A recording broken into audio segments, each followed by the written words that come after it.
Okay. So, good morning everyone. Maybe it's not such a good morning. Okay, the Mondial was nice. You didn't sleep all night. And then you got trapped in the traffic jams. So now you can enjoy a little bit of physics. And indeed, in my opinion, we are dealing with a beautiful chapter in physics with huge applications and also a lot of fundamental physics. But at the same side, what we are dealing today is something super simple. We have a particle, and soon we're going to make it as simple as possible. And this is a charged particle, and it's just going to move with a constant speed. And we are asking what are the electric field and the magnetic field that it creates. And this, we already discussed this a little bit last lesson. This is related to relativity. This was obvious from the equations that we had last time. So an important parameter is the ratio between the velocity of the particle and the speed of light, c. And this parameter, if it's not too small, can lead to very beautiful effects. So you can say kind of, okay, if the particles are not moving too fast, we can forget about it. But this is actually wrong, because it also depends how distant you are from the particle. So we are also going to discuss how we create waves, how we create radiation, where you are far away, where all the effects are vanishing when you take speed of light to infinity. So thank goodness speed of light is large, not infinity. And this allows us to transmit information, to create radiation, and this will be in the second part of today's lesson, how we do that with dipole antennas and things like that. But before doing that, we want to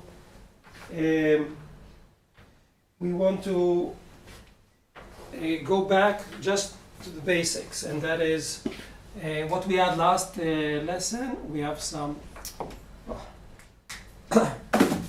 reference frame, and in this reference frame, relative to some reference, we had some trajectory, W. This trajectory can be with constant speed. That's the simplest case. Or it can be accelerating and changing its velocity any way we want in principle. The distinction between accelerating particles with a charge, and just going with a constant speed, and those who are just standing, these are three categories, and these three categories are totally different. So you already know that there's a distance. If I walk in the rest frame, okay, there is a charge, it creates the Coulomb potential. That's very simple. Then when it moves, it will start depending on the electric field. The magnetic field would start depending on the ratio of, say, its velocities and accelerations and things like that with the speed of light. That is clear. But there is a fundamental difference if it's just moving at a constant speed and whether it's accelerating. If it's accelerating, it is also emitting radiation. So all your communication is based on accelerating charges and not charges that are moving at constant speed. So if you have, for example, at a constant speed, what is one way to think about it? And now I'm just talking just for you to later discuss among yourselves or read or whatever. So let us say you have a charged particle moving at a constant speed like this. Now, okay, you can say, okay, it's creating some complicated field, creating magnetic field and electric field. But what is actually happening here? So I want to point out that when we studied the concept of energy density. So if we have a charge here and it's not moving, the square of the electric field is giving you the energy density around this object. And this is diverging exactly at the point, and we talked about this, and we said the total energy is actually infinite, unless you take this charge to be of finite radius. But forget about this infinity. the total energy is infinity, but okay, that was one problem. But there is some cloud of energy going on. So if I'm moving kind of slowly, so this is some time t1, there is this cloud of energy around it, which is decaying. The energy density is this decaying in space. And now you can understand at some later time t2, you are moving, and now this cloud of energy is over here. Let's say you're moving it absolutely slowly. But now you can ask questions like, or think about questions, if it's accelerate, and I'm telling you now that this is not a proof. I'm telling you that all the energy that was surrounded here will eventually be also here. Nothing, the energy will not disappear. But you can imagine a different scenario. I started here with some energy, and then I moved over here somehow. Maybe some of the energy went that way, or went in a different way.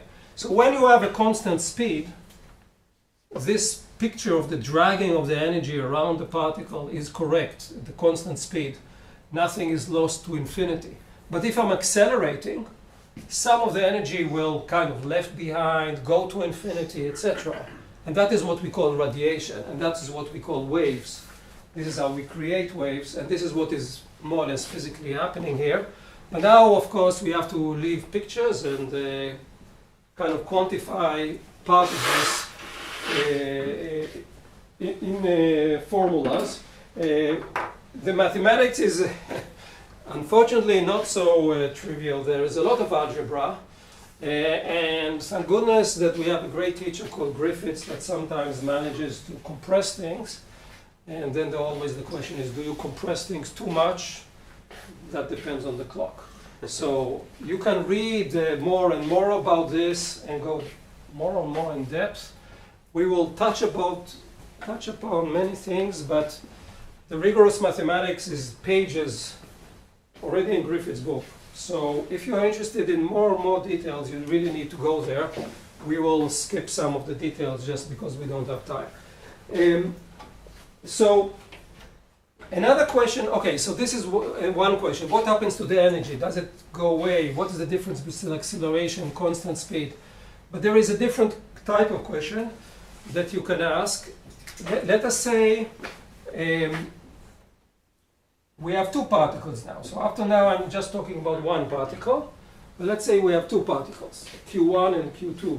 It doesn't matter what are the Qs. Two of them charged, however. And let's say we have Q1 and this guy is at rest. So I'm working in a frame where this guy is at rest. What is the electric field that this guy is creating? This is high school. Just the Coulomb field, it decays like 1 over r squared, if it's the electric field. And you know exactly what happens. What happens, let's say you have another particle, Q2, and let's say this guy is moving relative to this one. Now, what we understand already from previous lesson, because I derived already the potential for this one for a general trajectory, and it was a complicated, okay, we are not going into the details right now, but what you understand is what happens from point of view of Q1. So first of all, what happens? It's kind of obvious, I think. Q2 will generate both an electric field and a magnetic field here. So there will be some electric and magnetic field here, created by 2. This, I think, is obvious. Why magnetic? Because this is moving, it's like a current, and then it's creating a magnetic field. Why electric? Okay, it's charged, so okay. Is B important? This is not important from the point of view of the force. So what I want to ask is, what is the force between 1 and 2 and 2 and 1? Because Q1 is at rest and B isn't important. Yeah, because this guy is at rest, so based on high school, the magnetic force is V of this guy cross B. Okay, there's some B, but V cross B is 0 because V is 0. So this is unimportant. For the purpose of the force now. Created by 2, I think it's the opposite. 2 created on 1, and 1 created on 2. Okay? But there is an electric field. Now, this electric field, we saw the formulas. It's complicated, it's super complicated. But what we know, it depends, let's say, on beta. Beta is V over C. It depends also on the angles, it depends on the distances, it's complicated, but it depends on V over C. We're going to find this, hard work, but okay, angles, complicated. But then you immediately see a problem. With what? What is the problem? I mean, okay, maybe you don't think it's a problem, but I think it's a problem. Because usually I tell you everything you learned in high school is correct. But now, let us think about one of the most basic laws of physics. What is going to be violated here if I look at these two forces? One of them, when one is acting on two, does not depend on velocity, because this is just the Coulomb multiplied by Q, assuming that all these rules are still valid. And the other one will depend on beta, because there is an electric field here. It depends on beta, and this will be Q1 times this field. That's the force, right? So here we have Q1 times E created by the other guy, and here we have E Coulomb times Q2. These are not the same. And what does this mean? It's not the same because this one depends on beta and this does not depend on beta, because this comes from the standing thing, right? It's clear, right? Very simple. But what does it mean? Newton's third law. Newton's third law is now invalid, which is now we need to discuss it a little bit. How can this be? I mean, should go back to the Ministry of Education and ask your money back. No, not really. So yeah, the answer is Newton's third law is not valid here because of these relativistic effect. But then let us remind ourselves, what is Newton's third law, or how do you justify it even in not only in high school but also in university in mechanics? What is it equivalent to? I mean, it's a fundamental principle, of course. How do you derive? I mean, what is the implication or connection? The third law is connected to something very basic. What is that? More fundamental in some sense. What?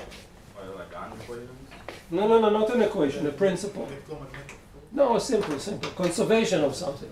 Conservation of momentum. Of momentum, because if force 1 and force 2, particle 1 except force on particle 2, and it's the opposite in the other direction, then the total forces on the two particles is 0, and then the total momentum change is 0. The third law is a kind of way to say total momentum of the system is conserved, or if you have so let us ask, does it mean here that the total momentum of the system is not conserved? We are creating momentum. Now, momentum is really a fundamental concept, because momentum is related to what? I don't know if you remember from analytical mechanics.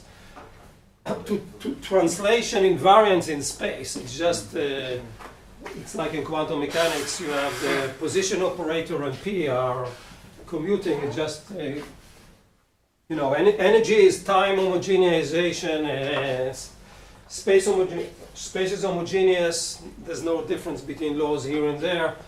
So momentum is like, something holy. So it looks like that momentum is not conserved because these two forces are dead. But when you start thinking about it, is this correct? Is momentum really not conserved? Because otherwise, really, we have something very deep in physics here. Everything is wrong. So what do you think? How do we save this? We cannot save the third law. Third law, in this sense, is wrong. But momentum conservation, what will happen to momentum conservation? We can use the momentum that we saw inside the fields. Exactly. So what happens here is pretty, you can think about it, in my opinion, involved in the sense that there are two particles, but there is also a field. Now this guy is moving, and as I said before, is creating a field, electric field and magnetic field. This one has an electric field. So in some space in space, the electric field here is a combination of these two electric fields, and there is also a magnetic field. This creates what? This creates a vector pointing, right? E cross B. And the vector pointing is the momentum density, as we taught before.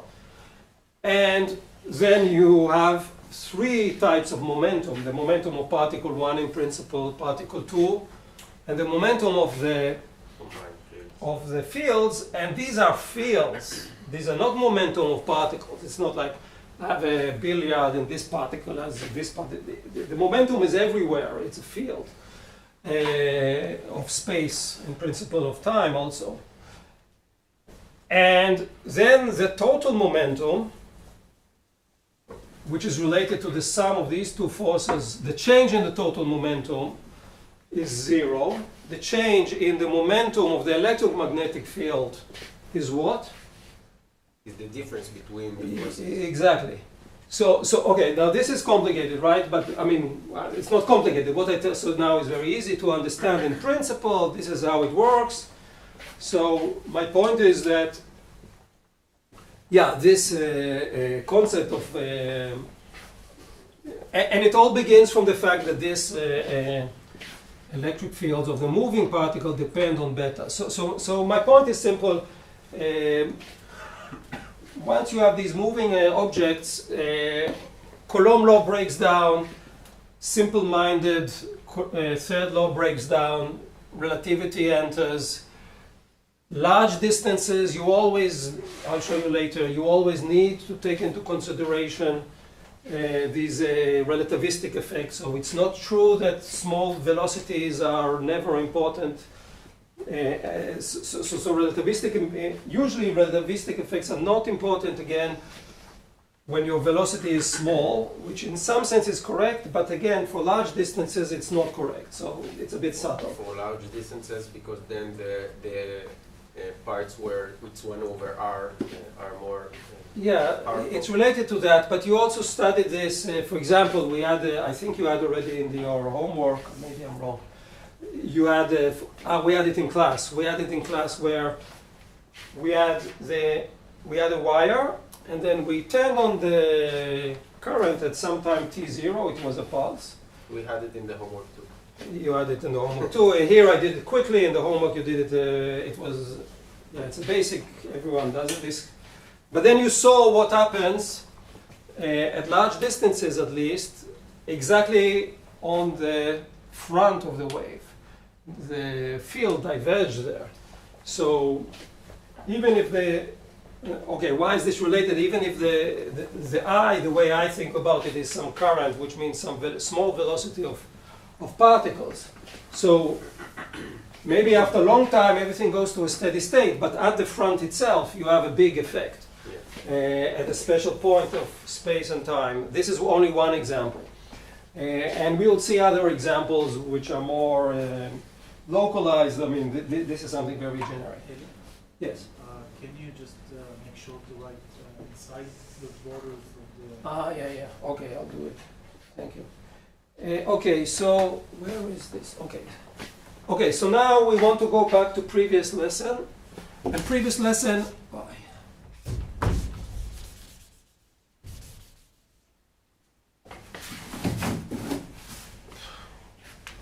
End of semester. It's very... You have another one? It creates a... We have the other side. What? All right. Yeah, this is better. Okay, so now we want to go back to previous lesson. And previous lesson, if you remember, we worked hard and we looked at the trajectory of a particle with charge q, and we worked out the potential v of r and t of a moving object with some general trajectory. If you remember, we calculated the Jacobian of the transformation, and we had some kind of messy equation. I'm going to give it soon on the board. And now we want to simplify this. We want to say, okay, we will not treat the most general case. We will treat a particle that is moving. Okay, this is minus y. This is x. It's moving in the x direction. So v is v. V vector is v times x. So it's the simplest problem you can imagine, where a particle is just moving with a constant speed forever. And now we want to calculate, first of all, I'll remind you what is the potential, and then, of course, at the end of this lesson, hopefully, we will find out what is the electric field of this moving object. So I'm going to look somewhere here. Let's say I'm a person looking at this point, at space. And I want to know, okay, what is the electric and magnetic fields at this point, where this guy was moving constantly. So its position at time t equals 0 will be the origin. That's the meaning of the origin, which I'm going to define. And what we showed, now there will be, yeah, so I'll try to. So what we showed is that the potential, this is the electric potential, VR and T. I'm slightly rewriting 4 pi epsilon 0 is, okay, I'll write it like this to make a discussion. Q effective RTM. So this is a very appealing way of writing what we had a big mess on the previous lesson. It shows you more or less that you have two effects. There is the Q effective is not the Q of the particle. It's some effective charge. And what do you have here is Q of R. That's like the usual equation for the potential, but it's at the retarded time, Tm, which I'll soon define. So this kind of an intuitive way of thinking about this thing is that you have some charge, but it's not the real charge for reasons I'll try briefly to explain. And then you have this distance dependence. Okay, so the idea is the following. So let us write this more explicitly. So first of all, what is RTM? So this R is not a vector, it's a distance, but there is also a vector R, Tm, and that is R minus Vtm x. So R is the position of the observer, Tm is the retarded time, I'll soon define, and V is the velocity. So in a picture, this is the following. I have some position R where my observer is, and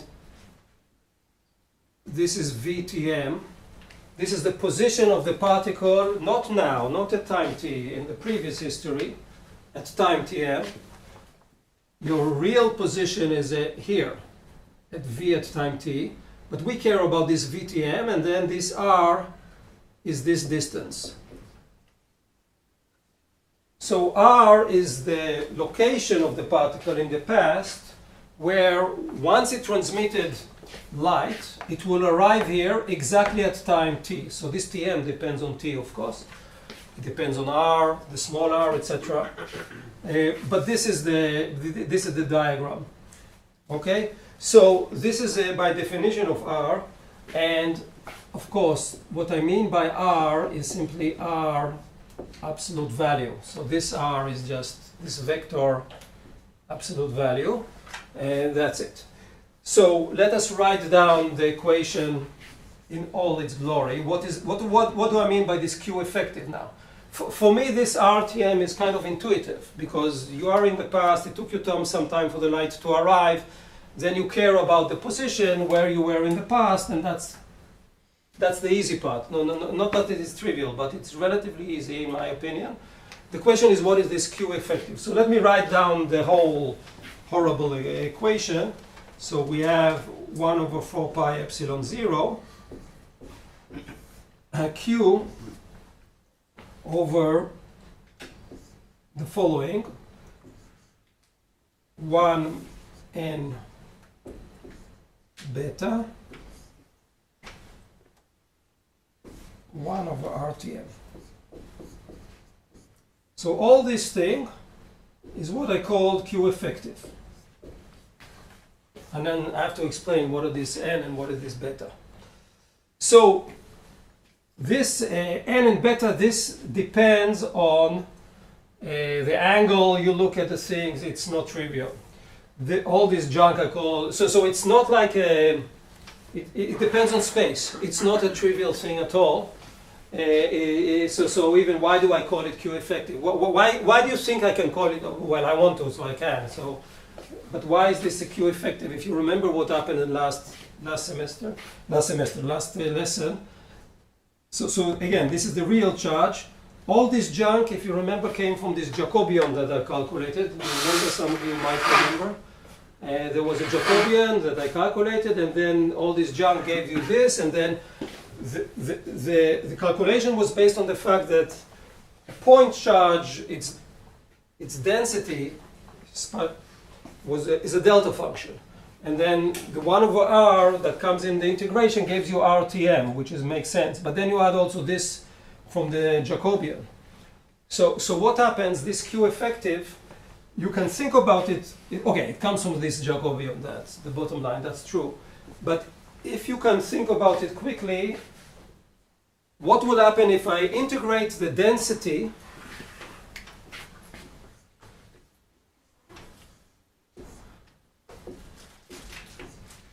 at the retarded time, d tau, over the volume, over all space? What will happen with this integral? Net Q. Q, not Q. No, that's the whole point. Because Tm depends on r prime. Because Tm depends on r prime, you'll do the Jacobian like we did last time, you'll get all this junk. So that is the whole difficult part, that this guy depends also on r prime, and then this integral does not give you Q, it gives you all this. Just like we did in the previous lesson, you do the Jacobian, you get this expression, and it's complicated. So this is the reason why I can call this guy the Q effective. It's not a trivial object in general, especially even for a delta function. The delta function, if rho is a delta function because you are point charge, then you'll have only the Jacobian coming out, and this is what we get here. Now, why am I emphasizing this? Because this structure of the theory contains two things.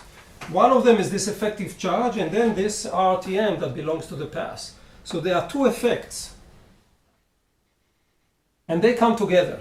And these two effects, when they come together, make the theory, in my opinion, not trivial when you calculate the electric fields. There are two sources of effects. Now, this Q effective, if you want to read more, in Griffiths he explains, it's like it's related to something called the Doppler effect, where because this guy is moving, in general, then you see it's kind of like a stretching that creates this thing. I'm not going to go into the details, I just point out that you have two effects coming together, and then do not expect to have simple things at the end of the day. It's not simple, in my opinion. Okay, so this is the general thing, and then what is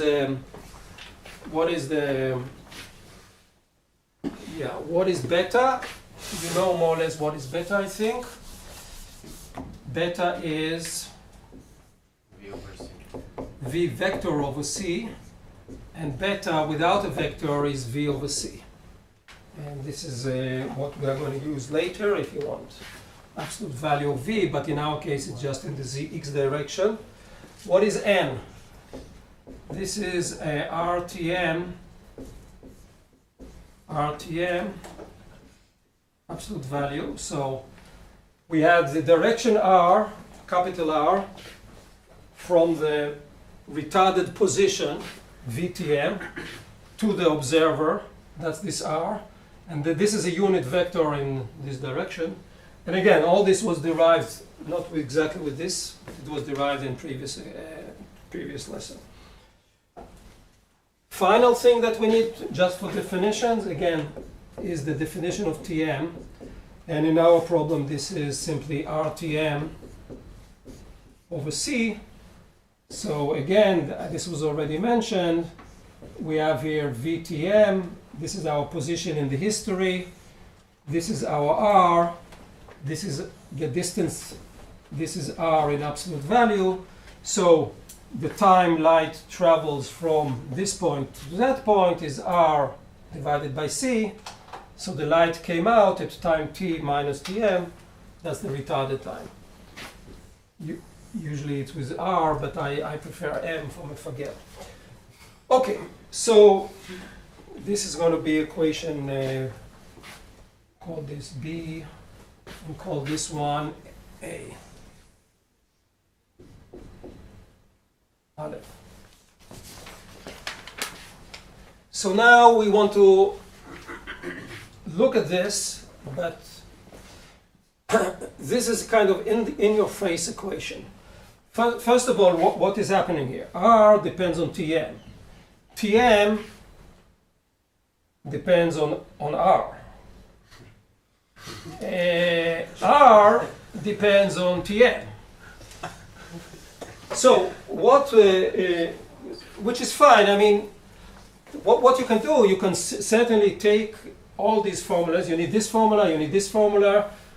You can play with them, and okay, but you want to see a simpler expression. What do I mean? Or at least I want to see a simpler equation. You would like to see an equation where we're looking at the potential, for example, at r and time t, which is some point in space at some point in time, and you would like, you know, all for all these r's not to appear in the tm's, but what is the local time and what is the local positions, and then, okay, you have a formula that depends on these four vectors, x, y, z, and time, and it depends also on v and q and c, so it's not going to be totally nice, but you want to simplify this, and this is what we are going to do, and on the way we will, it's a bit of algebra, but it is, first of all, rewarding, because at the end you get, what you really want is what is happening now. We all care what is happening now. We don't care about the past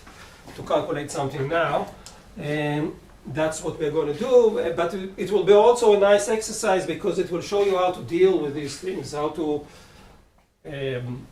manipulate these things, because these things are, as you see, these are not so simple. So how do you manipulate them? And another thing you'll see soon, that there is not one Tm actually, in some sense, mathematical sense. There is two Tms, but one of them is called the advanced time.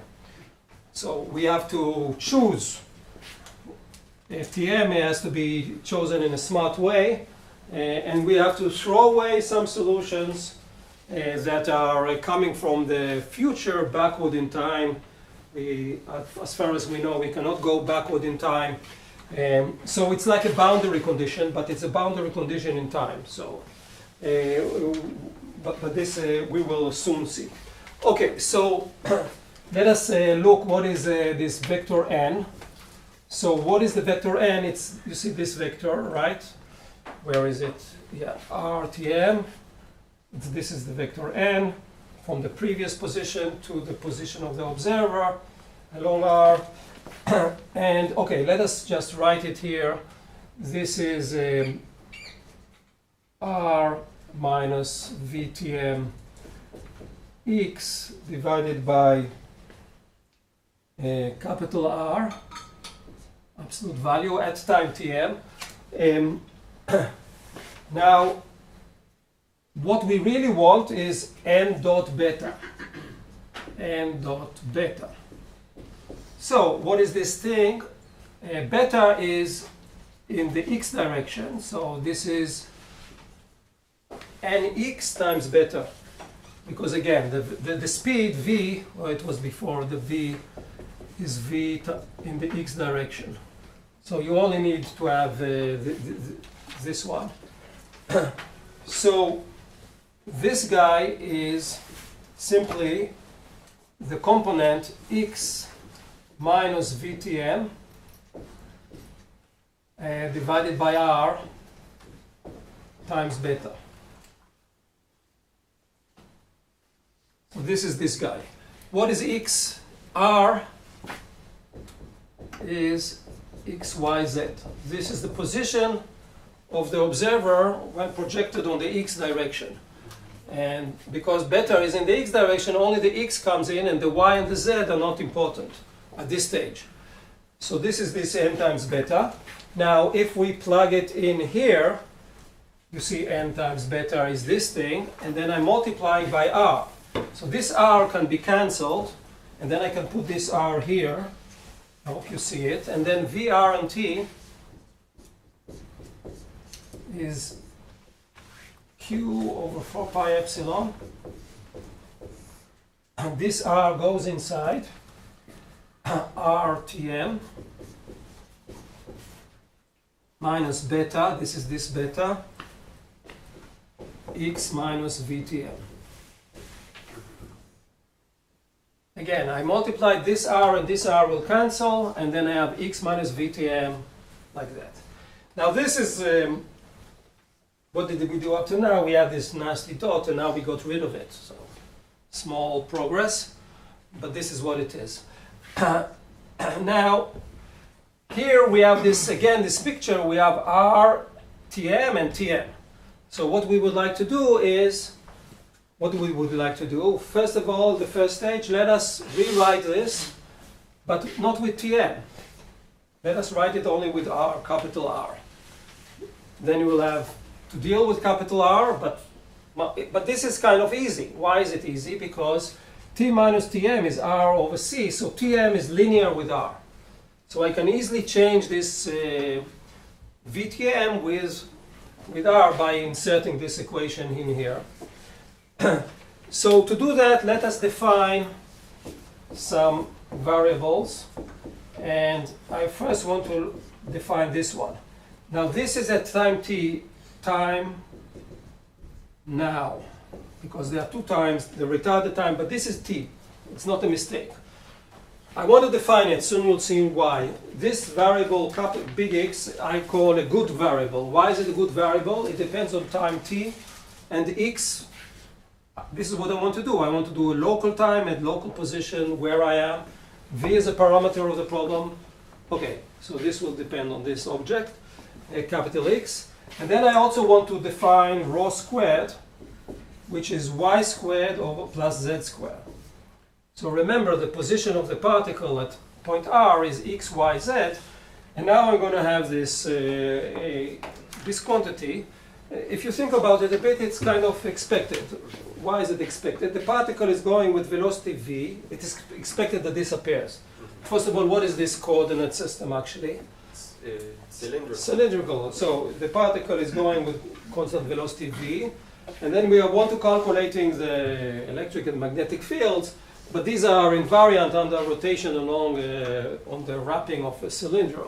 So this is just the distance from this guy. In fact, if you want to simplify, we can always say, let's say z is equal 0 in my r, and do the calculation like this. This is one way to do things. Because then, and then you say it doesn't matter which y, you just leave one of them. This helps when you do calculation. This is one way, because you know, if you drag all these symbols all over the place, you will make a mistake for sure. So, okay, I'm using this tick, but in principle we could just remove one of them if you wanted to. So, okay, so now I'm gonna look at this equation here. And okay, so we want to do something simple now. We have here VTM. Here we have T minus Tm, and then, okay, so we will multiply this equation bet with V. Again, V is the velocity of the particle that is creating these fields.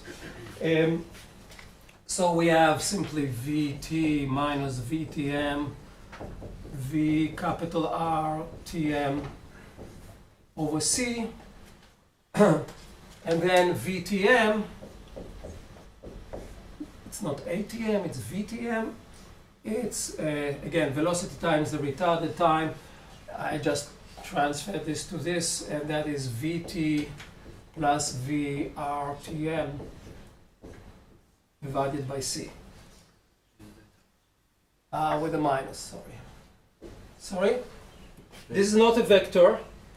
This is absolute value. So I mentioned before that R is the absolute value. So if I, which means that I most likely would soon make a mistake. But this is not a vector. This is, if you want, you can add the vector, but there's no need. Okay, so now what I'm looking, I want to find this one. So, okay, so I can write x minus Vtm. It's x minus Vt plus Vr at time Tm over C. But this is exactly what I called before capital X, right? This is the position of the particle, x minus Vt, at time t, not at the local time, not at the previous time. So this is how this x enters. So this x will enter here, and yeah, we can insert it here. Okay, let's call this Gimel. You can insert this in Gimel. And what does this mean? Should I write it? I don't think I'll write it. I'll soon write it, but it means now that VR and T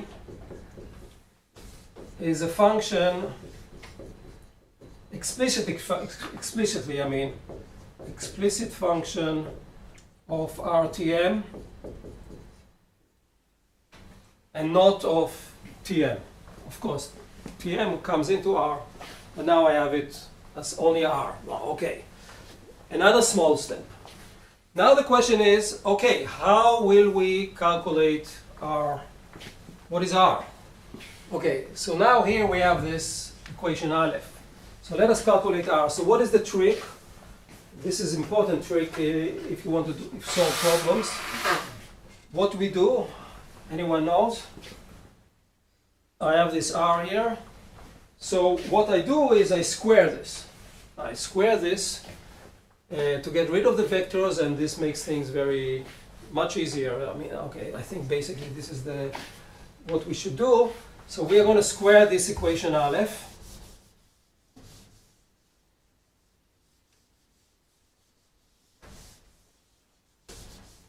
Okay, so now the question is, what is RTM? So, okay, the square of RTM dot RTM is the following. It's x minus Vtm yz multiplied by x minus Vtm yz. This is x minus Vtm squared plus y squared plus z squared. But what is this? That's rho squared. You see that how this thing entered. And what is x minus?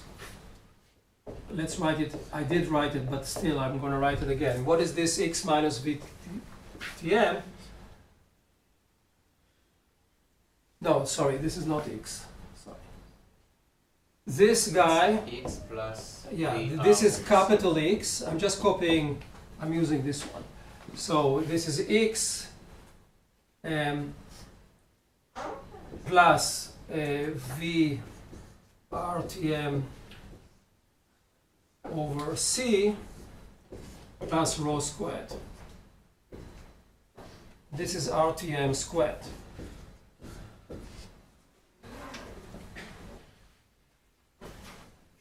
So what did I gain here? Again, I have this definition.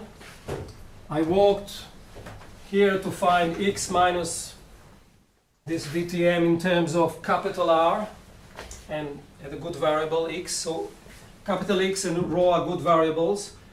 Now we have this equation. But what is this equation? Quadratic equation.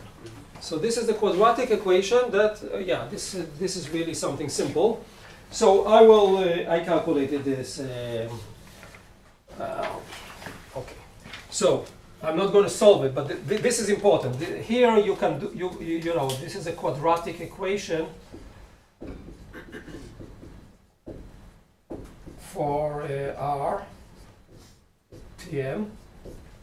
And again, we had before already, we were able to express the potential with RTM, and so we can solve it. And again, what do I mean by quadratic equation?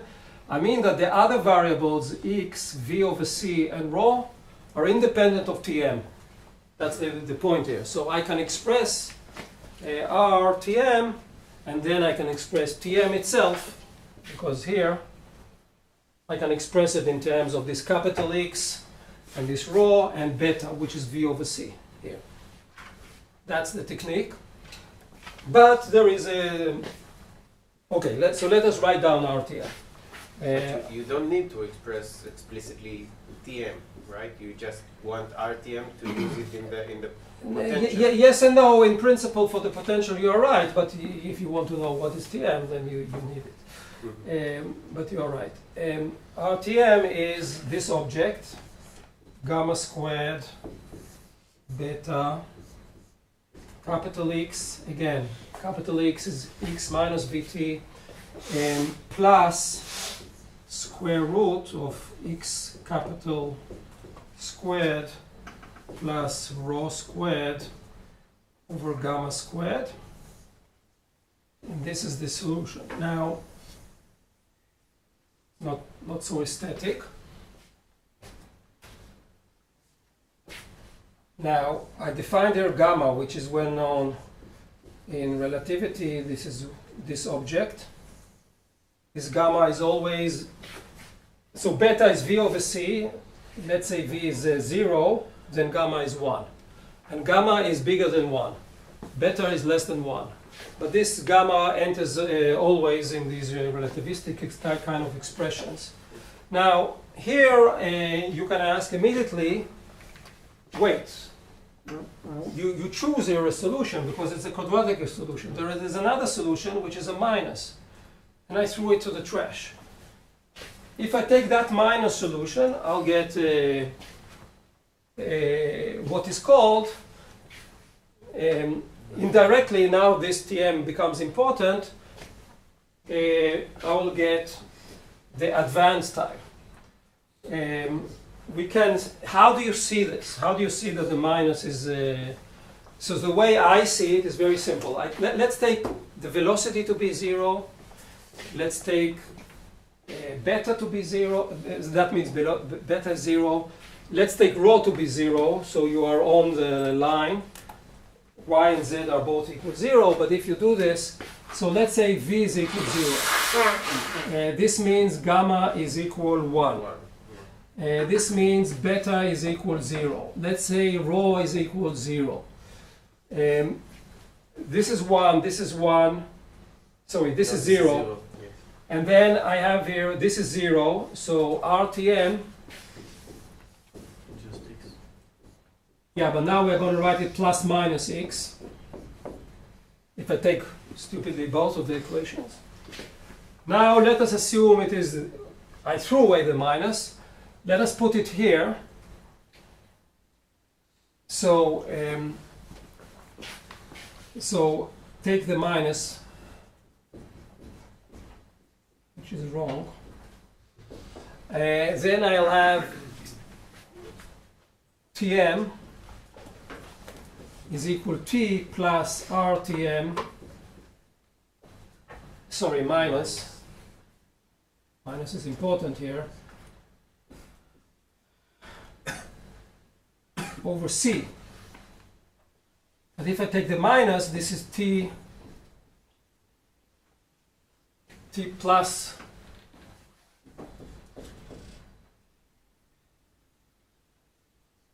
over C.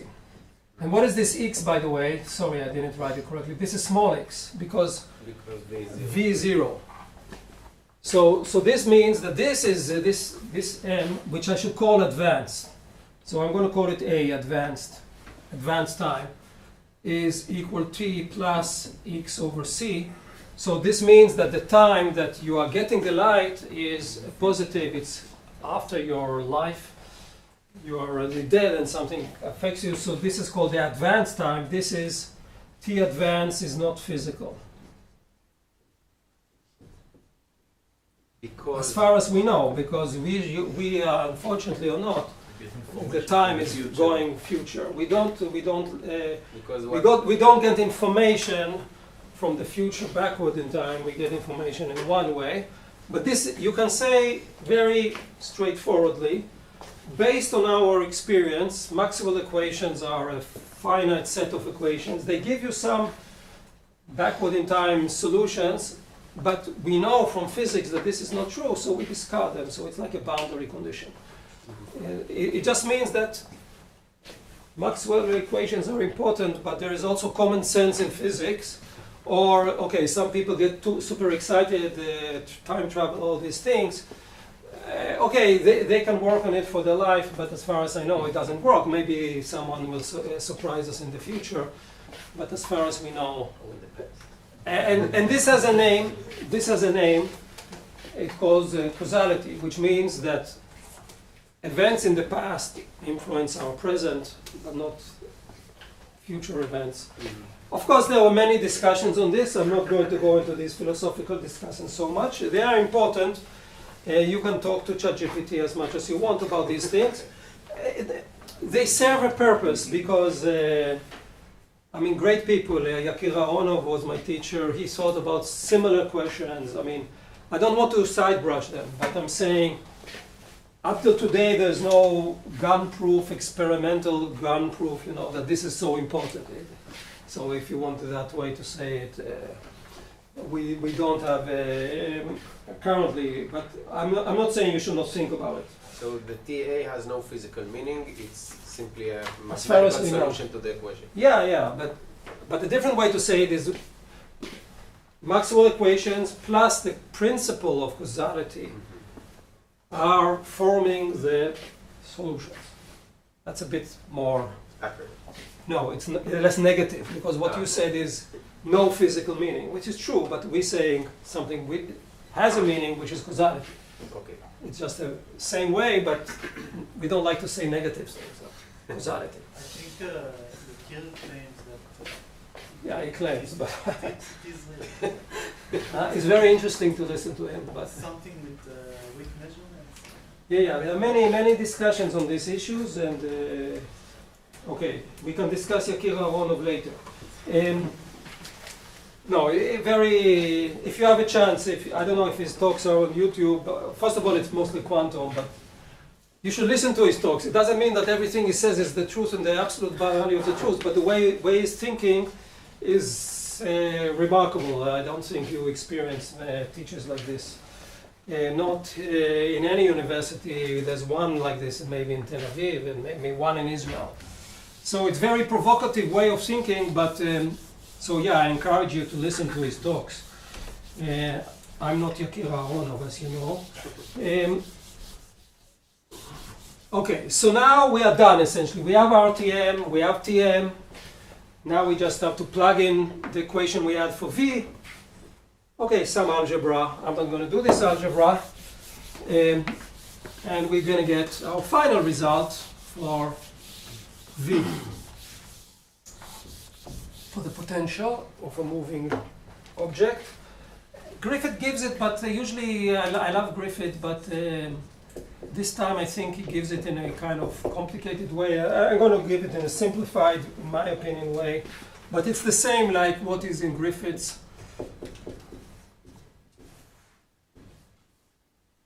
Gamma squared x minus vt plus, I'm going back from rho squared to the original variables. Again, x, y, z are the position of the particles, and that's it. This is the expression. So we have this gamma this gamma, as I said before, is 1. If the velocity is 1, if the velocity is 0, so if this is 1, this is 1, and then this v is 0, that will give you the Coulomb law, the usual Coulomb law. And this is the Coulomb law when you are moving at a constant speed in the x direction. And you see what is happening here, and this is a kind of interesting, eventually, this is not trivial that it is x minus vt, in my opinion, it's not trivial, because you... x minus vt is also squared? Yeah, sure. Thank you. Thank you for being awake. So it's not trivial, completely trivial, that eventually after the end of the day we said, you know, you should have a Tm, blah, blah, blah. So you would expect x minus v Tm or something like that. But eventually it's just, what is Vt? Vt is the position of the charge at the time that you are looking at. And this position determines, with this, of course it depends also where the observer is, but this is the current position of the particle that creates the field. Then you see that y and z axes are not stretched, there's no gamma. If I ignore this, there is some prefactor. If I go in a moving frame, so this gamma squared kind of enhances, and this is related to Lorentz transformations that, unfortunately, due to the war, I'm not sure how much I'll be able to discuss next lesson, but it's behind this. Okay, and this is this expression. There is, unfortunately, a problem here, because let's say we want to calculate the electric field. The electric field. Now what we need to do? We need to start from the beginning. But now with A. Why do we need to start from the beginning? For example, the electric field, you remember, I hope. The electric field is minus div V minus dA dt. So even if I want to calculate the electric field, this is in the Lorentz gauge, everything is done in the Lorentz gauge, it's not enough. I need to calculate A. I'll not do that. The calculation is similar to this one. You need to work. It's not, this is what I mentioned before, that there are pages and pages of algebra. We are not going to do that. But at the end of the day, this A is nicely related to this V. So A is V over C squared VRT. But it's not, you don't need to remember this particular equation. It just means that we can calculate it, and eventually after you work hard, you find this A. But now we want to calculate the fields. The fields themselves are also demand a lot of work because, for example, here, usually what happens when I calculate the Coulomb potential at rest, V is 0, then I need to take the derivatives in the R direction to get the field. Because the potential is 1 over R, the fields are going in this R direction. But here this is not the case because of this breaking of symmetry here. So you need to take all these derivatives carefully, both with A and with V, and then there are some cancellations because this guy will cancel some of the terms, and again there is a set of algebraic manipulations. We will not do that. Instead of that, let us just start discussing a little bit what happens. So what happens, I'll soon write also the expression for E, which is not so simple, but not so complicated maybe, but I mean it depends what you are. If you are a computer, it's a simple equation. If you are a human, it is a complicated equation. Or maybe not for you, but for me. It's not a simple equation like Coulomb's thing, something like that. So now, but let us discuss this. We can ask, we have this particle, it's going with a constant speed, vt, that's its position. It's not position in space that we had before, this is the position of the particle, so I write xp. Okay, it's going like this, and okay, then I can have a plane here. And this, in this plane, when you have rho constant, this is like the cylinder, all the answers are the same because of the symmetry and the cylindrical symmetry in this plane. But then I can ask, let's say I'm at Vt, I can ask, for example, what is the force up here and down here, and then compare it to here and here. So again, this is the position of the particle at today, now. It's there. I can say what happens behind me, what happens in front of me for the field E. I can do that also for B, and on top and then bottom, the same distances, total distances. So this is sometimes called E plus. This is kind of called E parallel. Why is it E parallel? It's the E which is parallel to what? To the velocity of the particle. The particle is going this way, so this is E parallel. This is E perpendicular, it's perpendicular to the velocity of the particle, which is in the x direction. Now,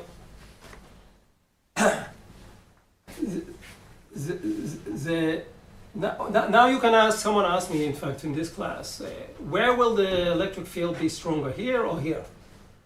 This one, this point or this point in space? The answer is actually they are the same, but it's totally not trivial. They are the same here and here, and this is related to what I mentioned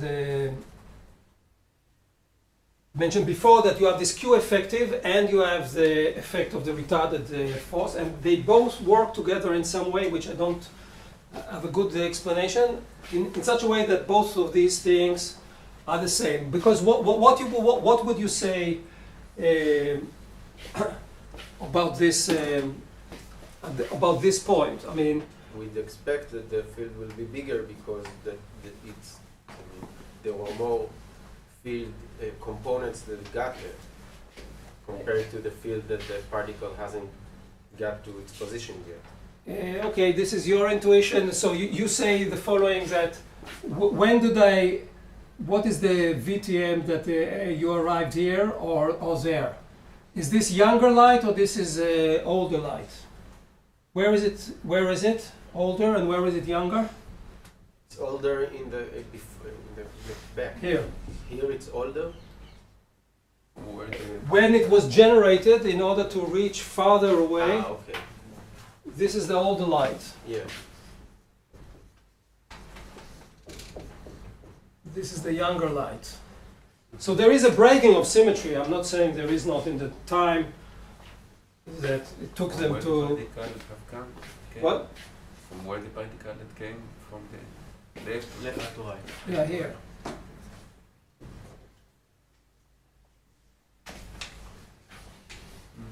What I mean by younger and older, at time t, there was some position which sent the light pulse, the information, and it arrived here before there, and then you can say who's stronger, the younger or the older?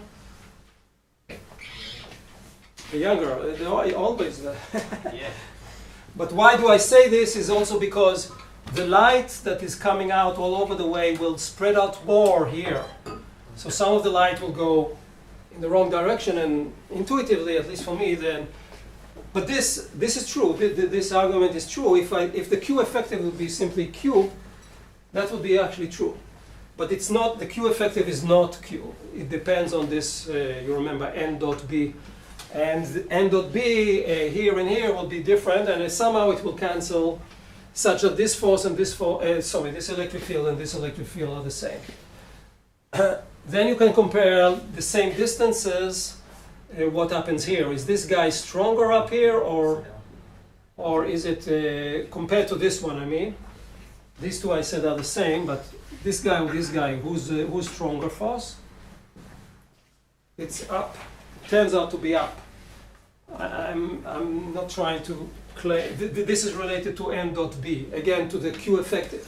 Again to emphasize that you have here some non-trivial effects because of the Q effective. For me the Q effective is not obvious. It's again related to this Doppler argument, but it's not so obvious. So if I just write down the electric field, it's an equation. Again, you take the potential, you calculate A, you take the derivatives, then we define R tilde, which is R minus Vt. So why do I define a new location? Is because you see here I have X minus Vt, right? And now I'm doing in general some V direction. It could be X. So this is the, not with respect to the retarded time. This is to the with respect to local time. And I'm going to write the equation. Again, this is potential. Now I want to write E. It's not the same equation, right? So I'm going to write it with this R tilde in general. And then this E, which is a vector, at time R, at time t, again, you take the derivatives of A and V, etc., is the following. Q 4 pi epsilon 0, no, this is not surprising. 1 minus beta squared, 1 minus beta squared sine squared theta to the power 3 over 2, not trivial. R tilde squared. So it's very different than what we had at the very beginning, because again, this is R tilde, not RTM. So we have several R's. We have R position of the particle, that was the small r. We have R position of the particle relative to Vt at the current time. We have R relative to the retarded time. Yeah, so you need to think and discuss among yourselves. But this is with respect to the local time. So this was what I call the good equation, in the sense that it doesn't depend on the history. It's local in time. If you just want to plug in things here, this is nice. What is theta? Theta, you can imagine, this is the angle between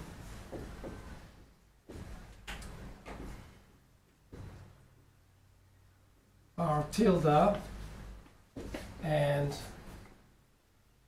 V vector, let's say in the x direction. So what do we see here? We see that the electric field points in the direction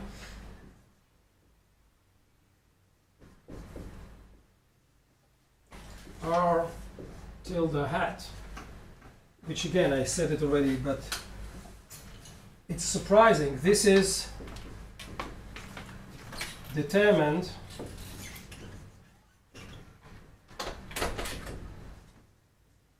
by current position of the source, not history and nothing. Because this R is, also write this, yeah, this R is Vt at time t, and the source. And again, there's no, in this equation, in this formulation, there's no Tn, because we got rid of it. So this field looks, if I plot line fields, it looks something like this. This is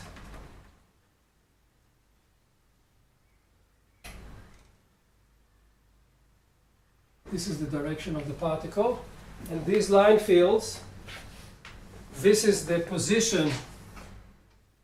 So what does this mean? I have an observer, for example, here, or there, or there, or there, or there, or there. This position is Vt. This is the position of the particle now, today, right now. And then you just plot lines towards the observer like this. And you see here, this is the strong fields. This goes out, by the way, which is expected. this is strong, and here it's weak. And what is in front is the same as what is in back, as I said before. Why do I say strong and weak? This I remind you from the beginning of the course. When the lines are close by, this means strong fields. When they're far away, it means weak fields. So this is this kind of plot, which is essentially this equation with all its subtleties. For example, if I look in this direction, that means what about theta? Theta is 0. I'm going in this direction. Then you have 1 minus beta squared. This is less than 1. Right? This is less than 1. And this is exactly what we said. Here it's weak and weak. It's reduced compared to this. You can say this part is the Coulomb, the usual Coulomb, where I just replace R by this one. So you see it's weak here and it's weak here. Theta equal minus pi or 0, it's the same thing. That's why these are the same here. On the other hand, if I take theta equal pi over 2, then you see here this is 1 minus beta squared and this is 1 minus beta squared, but this is 3 over 2. This is 1 minus beta squared. This is 1 minus beta squared is less than 1 because beta is less than 1. And then this makes it bigger. So bigger than the Coulomb field. So when I say strong and weak, we can quantify it. Weak compared to, forget about this, compared to this part, this and this, which is what I call Coulomb. You see this, and you can easily see by how much, because in fact the strengthening is proportional to gamma, because 1 minus beta squared is gamma, or weakening is gamma squared or something like that. It's very easy to relate this and see this, all these effects that I just now mentioned. Okay, so here we saw that the following things. We need to find both A and V to calculate. From here we get, in principle, E and B. We use the retarded time, Tm, and Rtm, but eventually present things with x, y, z, and t.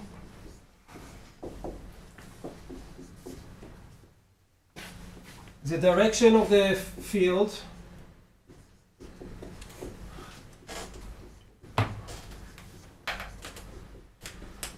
is given by current position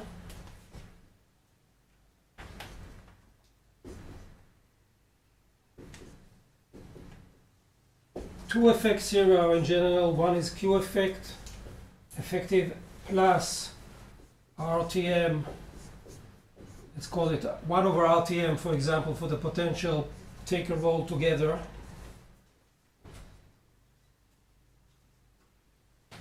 And we see, obviously, everything depends on this gamma.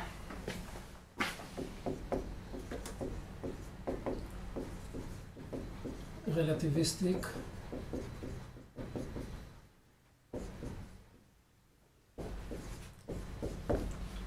And this is just some part of what I showed you. We also see that while the potential, for example, looks rather simple in my mind, when you write it for the field, it becomes much more complicated. So someone asked me, we can apply transformation, which is true, but you need to ask transformations of what?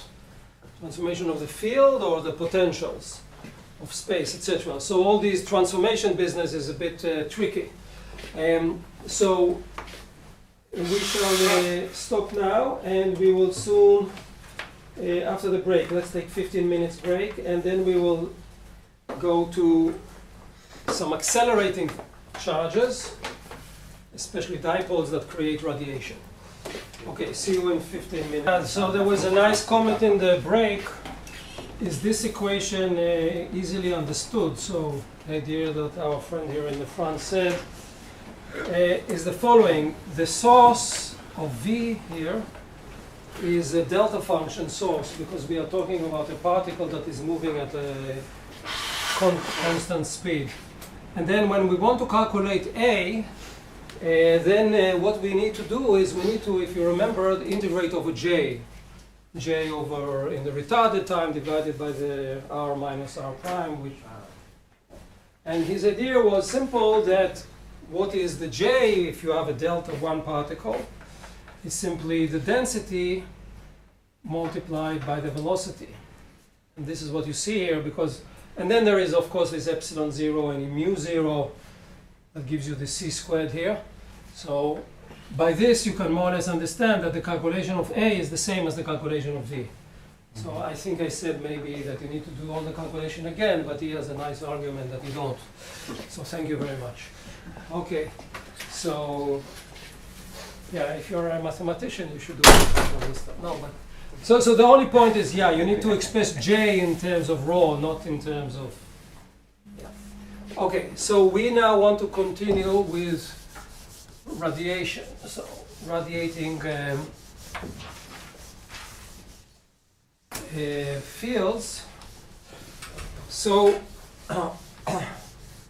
what we want to do is we want to ask the question how to create waves. So in the previous lessons we use Maxwell equations, and we looked at, for example, in vacuum, and we said that the solutions are, let's say, free waves, E, B, all this stuff. But we didn't explain how these waves are created. They came, there were solutions. They had the frequency omega, they had the vector k, they had the speed of light was entering there. But how do we create them? That is basically one of the things that we are aiming at. And this is all related to something called radiations, antennas, whatever you, many names. So yeah, the subject is electromagnetic radiation.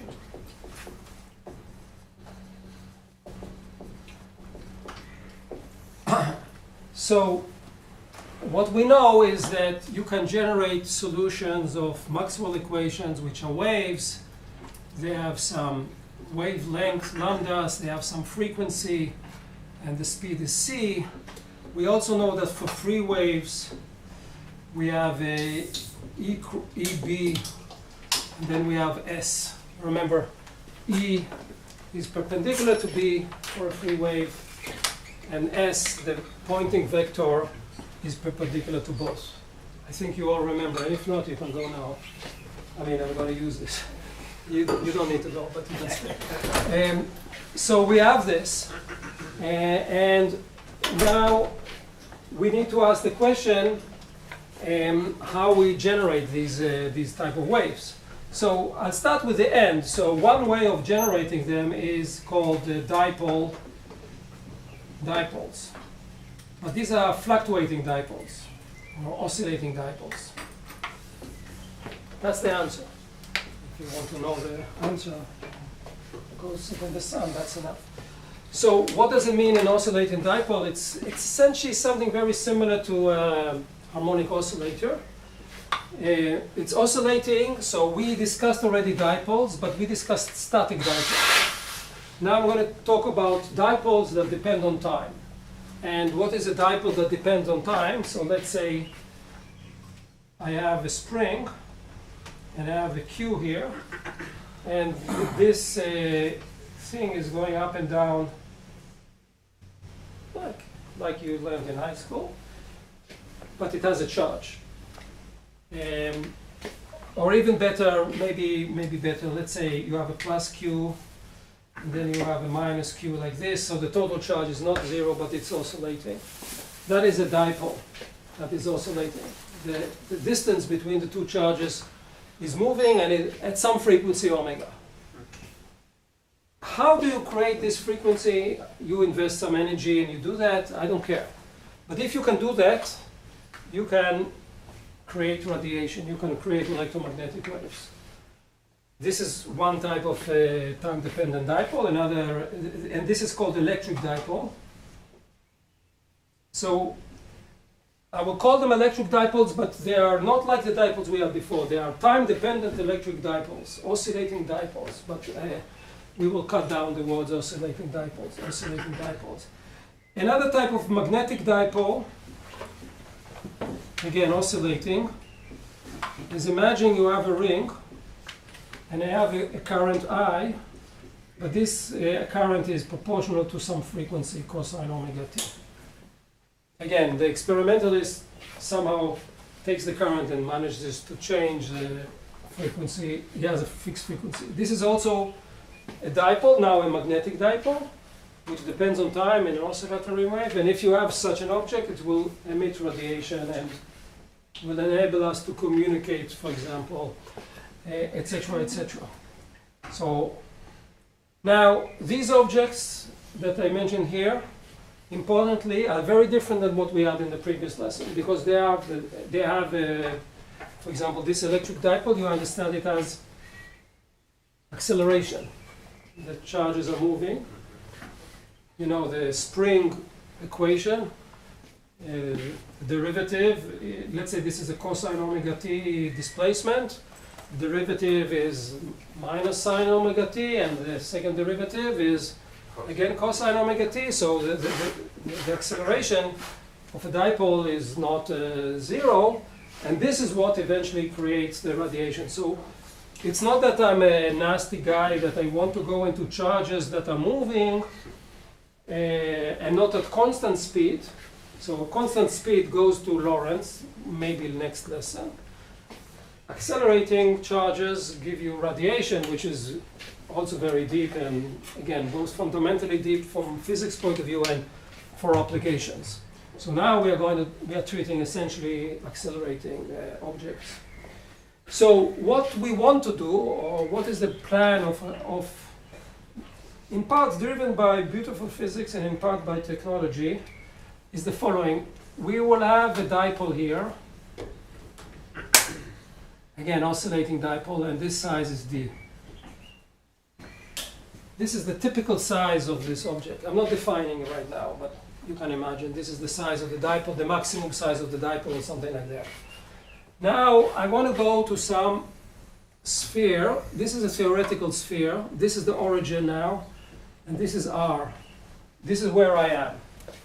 And I'm sitting here, far away. So this R is much, much bigger than D. You're not close to the dipole, you're far away. And this is super important. And I want to know if I can transmit something from here to there. And what can I transmit? So, what is going on here? Along a patch here, there is some vector pointing that is flowing out. What is the vector pointing? Well, the vector pointing is related to the momentum density, but it is also related to the energy flux per unit time coming out of this small element. And then there is this whole sphere. So we can ask the question, how much energy is flowing outside of this big sphere? If energy is flowing out, is this good for us or bad for us? When we want to transmit, it's good for us. When we want to transmit, it's very good. You can ask, wait, where does this energy come from? Eventually, this is what's going to happen. This is not a surprise, otherwise I will not be talking about this. But where does this energy come from? From the charge. From the charges, and some guy is sitting here and moving these guys. So it costs you energy to move these charges because they are radiating, they are losing energy in principle. So someone is putting work inside the system. So there's no problem of conservation of energy whatsoever. And that's why, you know, you have a battery in your phone. You need to charge it. That's giving you the energy to create small antennas to send information. You need to put in energy. So we will not discuss the source of the energy, and we will not discuss how you are oscillating these guys. But the bottom line is that when you are oscillating with these frequencies omega, this frequency omega will create in the far field means large R, some flux of energy. But now, what is the deep question? All this was obvious. The question is, how much, will this energy even arrive here? It's not a trivial question. Let's look, okay, so first of all, static. What is the, so this is the energy per unit time coming from here, then later we have to sum, blah, blah, blah. S is E cross B divided by mu 0. So first of all, if you are static, that is nothing is moving at all. What do you have here? Let's say you are charged. There's no B. There's no B, and then there's no flux. So you need to move. That's obvious already, because we know that we also understand more or less that this will be related to speed of the light and all these things. This is also true. So what do we need to in order to get flux? And then later we will prove it, but I just want to explain why this is not so trivial. So, okay, so this is this S here, this is the local S, is the energy per unit time flowing out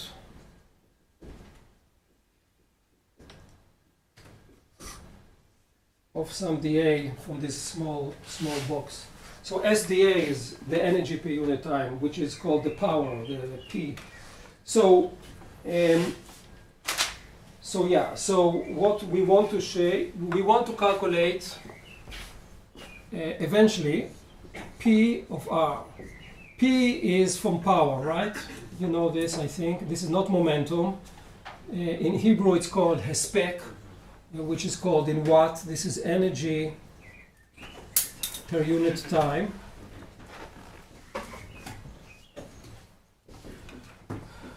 And what I care about is the energy per unit time that is coming out here from all the sphere. Later we will focus what comes out here, what comes out there. It will not be the same. It's not even. But this is a function of R as distance, in principle at least. This one is 1 over U0. This is just the mass. Integral over the volume. The volume depends on R of E cross B dot dA. So again, what do I do? What I said before, I have, this is the S, this is the local S. I S SdA, SdA, SdA. I multiply all along and I integrate, which means I sum. This is this energy per unit time that is flowing out. Of course, if I look for more time, maybe there will be more energy coming out. That's why it's energy per unit time, right?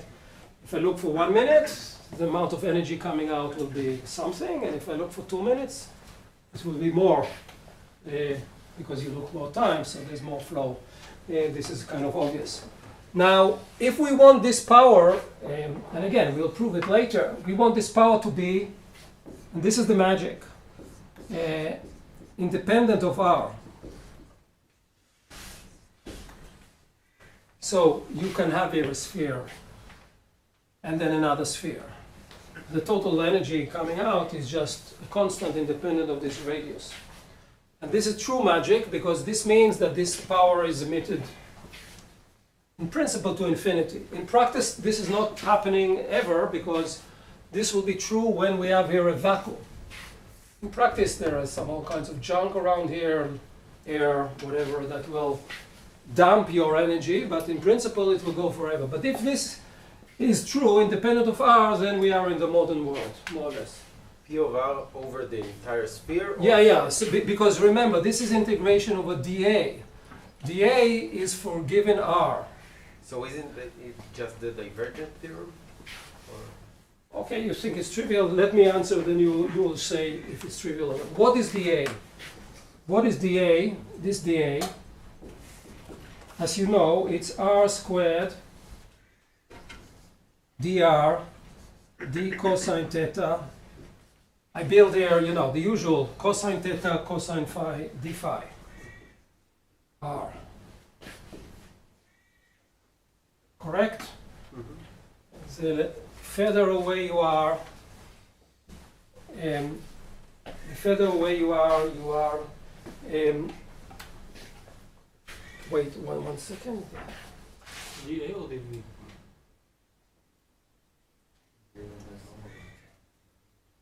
There is no DR. Sorry, there's no DR. This is simply, yeah, you simply have this R here, and then R squared is kind of the patch, and then you have just the cosine phi, the phi times R. So the integration over this will give you, the 4 pi, the usual 4 pi. Sorry, I made a mistake here before. And then the units are right, okay? Now, what does this mean? It means, or it implies, we need an E that decays like 1 over R, and B that decays like 1 over R at large distances. If this happens, then P of R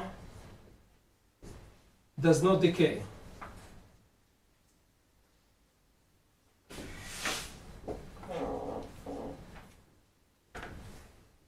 Which means that I can transmit information in principle forever, which means beautiful things.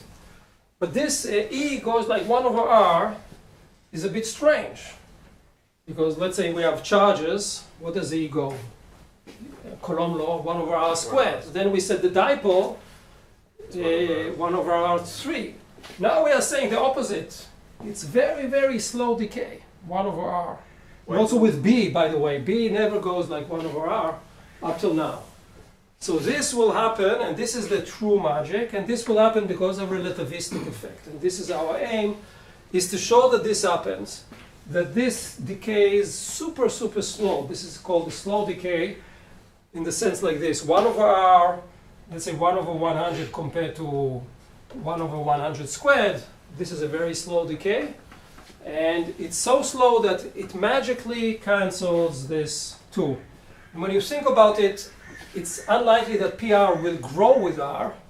That will be very beyond our imagination, because it means that there are some sources that kind of build energy. And so it's exactly on the borderline, I mean, in the sense that it is independent of R. So anything that is, R plus 1 plus epsilon, 1 plus epsilon, then you take the R to infinity, there will be no effect, and that means there's no communication, no antennas, no all these things. So this is the thing that we are looking for, and my claim is this is, of course, we are going to find it if we work hard enough, and I think now you understand. So the point is that there exists a limit, R to infinity, of P of R, which is some constant, P. And this constant we want to, let's call it P infinity, which is the energy per unit time going out of a sphere, and doesn't matter, a small sphere, as long as it's far away from the source. You take this sphere, it's the same energy, this sphere, etc., etc. After some distances, it will be the same thing. Of course, there are corrections to these things. And the corrections are important because we're going to neglect so much that maybe you will not like this so much, but okay, we will see.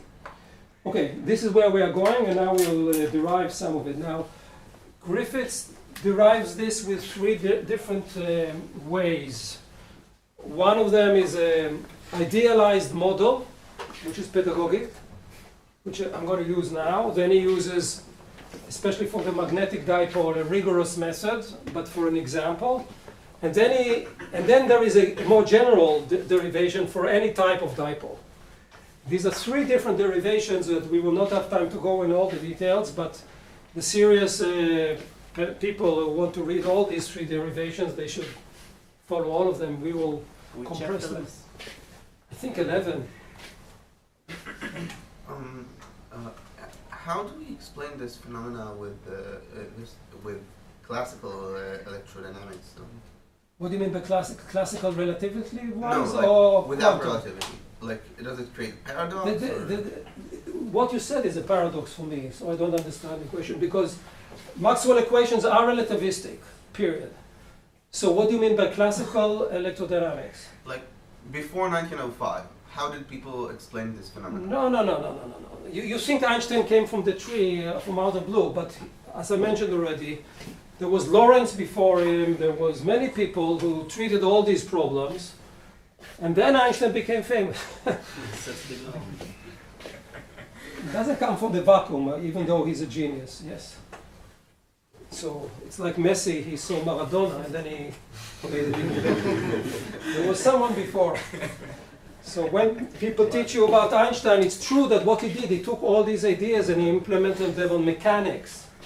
That is his great achievement. But all these transformations and all this relativity was before Einstein. So after he finished his undergraduates in ETH in Zurich, he went to this patent office and he studied electrodynamics. And most of the things he did at the beginning were electrodynamics. Then he understood it's more general, I can apply them to mechanics. But you don't live on a tree and invent things. It doesn't work like this. So, okay, so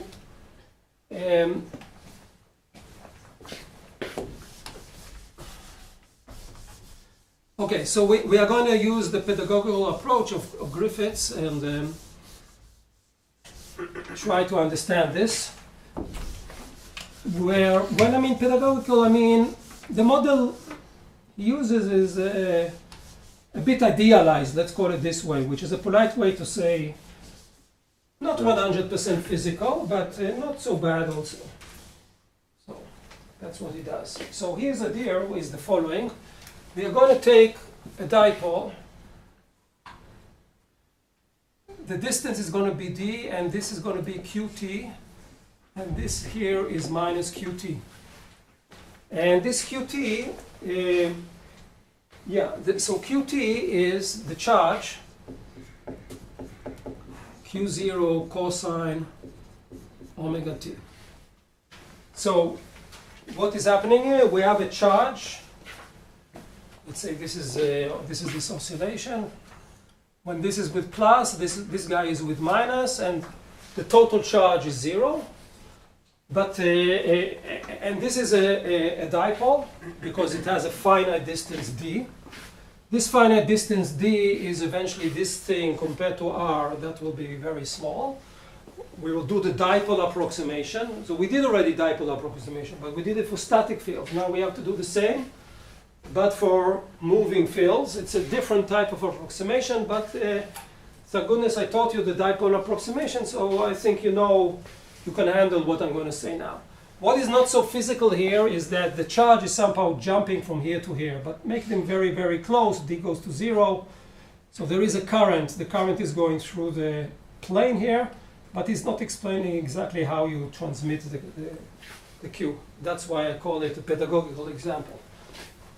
He's very clever to do that because these guys are not moving in space, and then things become simpler when you derive things.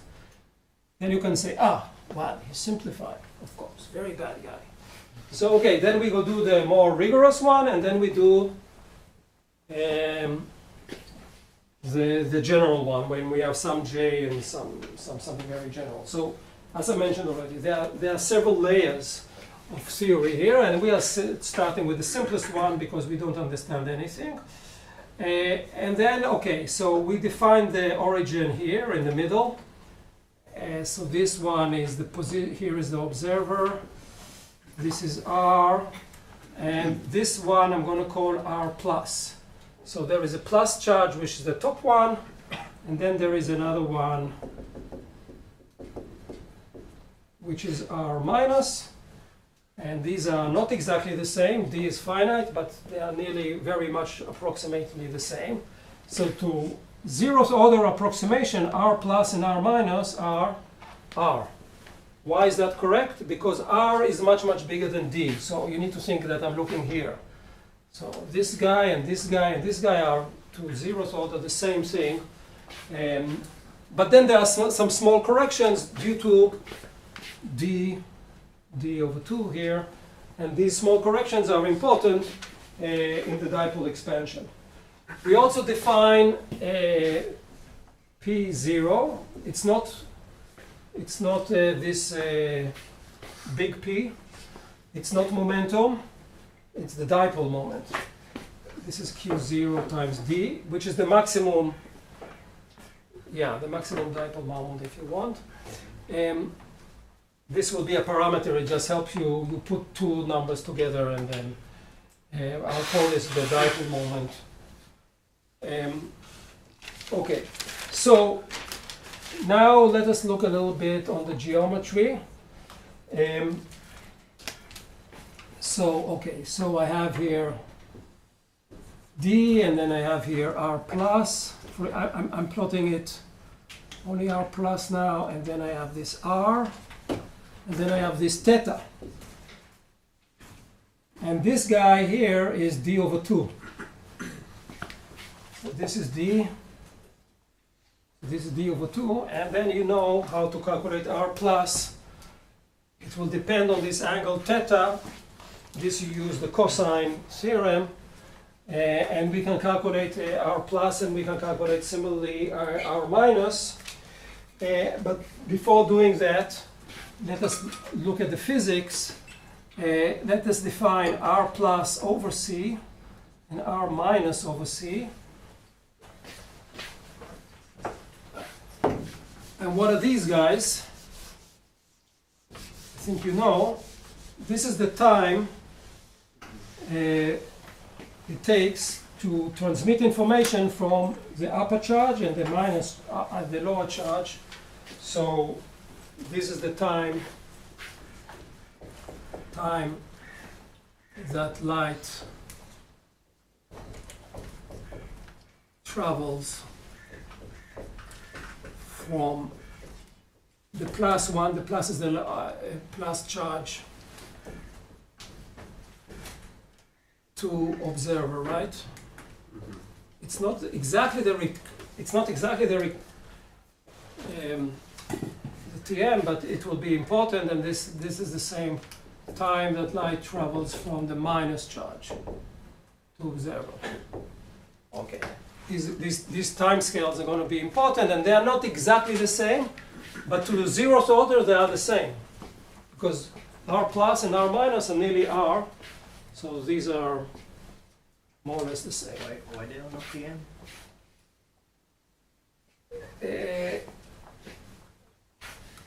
So they are related to TM. I mean, You need T. T minus TM is this.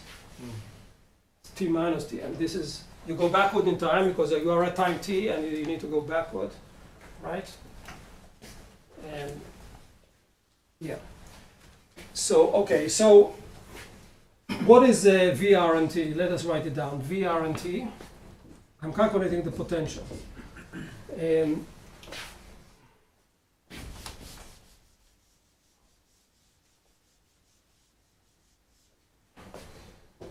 In general, this is integral over volume, all space in principle, 4 pi epsilon 0, rho r prime, Tm, d tau, the usual notation, r minus r prime.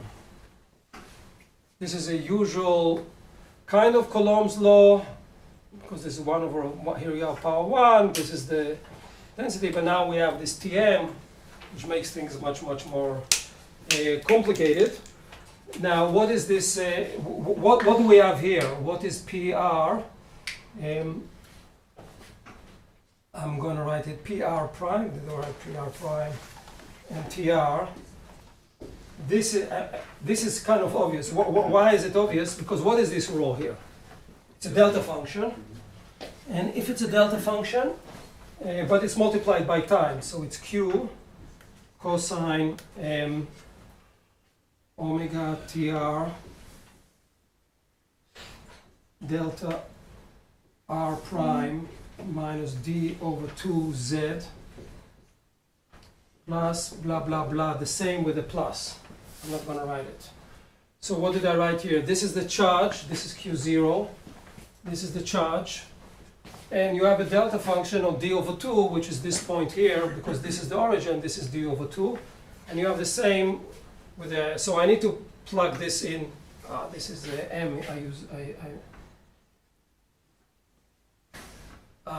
I need to plug this in, but now we have an integration over a delta function, and then it's easy.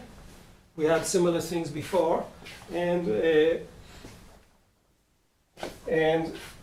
we get the final. I'll write it down, and then I think it will be very easy to understand what this equation means. It means the following, and notice that unlike previous problem where you are moving, you are not moving here. That's the genius of, because you're staying in one place, right? So it's a bit different than what we had before. But then what we get here is the following: 1 over 4 pi epsilon. Do I want to write it down? Yeah, Q0 cosine omega t minus r plus over c divided by r plus. Why is it r plus? Because when you have a delta function, you have r, this will give you d over 2, and that's exactly the definition of r plus. But this is also very intuitive. It just says, we have here a charge, it's changing in time, it's not moving at all, and then you need to calculate it in its retired time, and this is the distance between this charge and this observer, right? And that's all. I mean, it's kind of simple.